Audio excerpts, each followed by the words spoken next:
జై తెలంగాణ.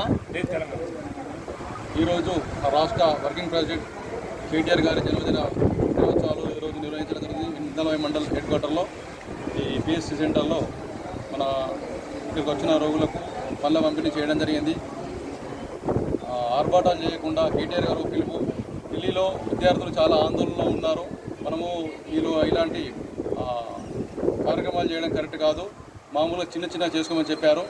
అందుకే cake cutting కానీ ఫ్లెక్సీలు కానీ అలాంటివి పెట్టకుండా హంగు ఆర్భాటాలు లేకుండా వాళ్ళకు మద్దతుగానే ఈరోజు మేము కూడా కేటీఆర్ బర్త్డేను కేక్ కట్ చేయడం విరమించుకున్నాము. కేటీఆర్ గారు ఆయురారోగ్యాలతోటి జీవించాలని కోరుతున్నాం. రాబో రోజుల్లో ముఖ్యమంత్రిగా ఉండి రాష్ట్రానికి సేవలు చేయాలని కోరుకుంటున్నాం.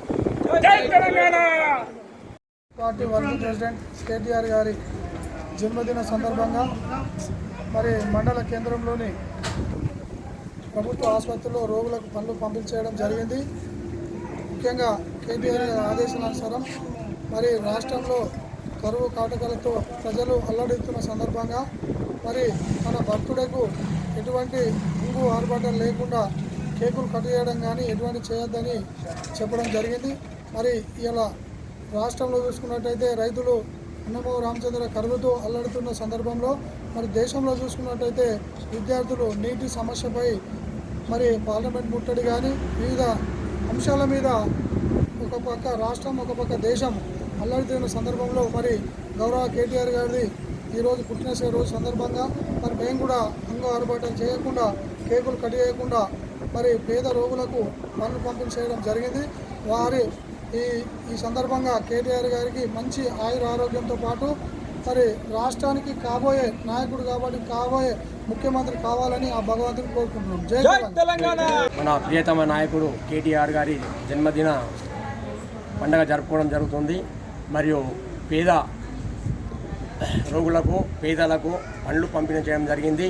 మరి మా నాయకుడు పెద్దగా చేయొద్దు, మరి వర్షాలు లేవు, ప్రజలు ఆందోళనలో ఉన్నారు, మనము పండగలు పబ్బాలు చేస్తే బాగుండదంటే మరి చిన్నగా ఏదో ఉడత భక్తిలాగా పండ్లు పంపించేసినాం.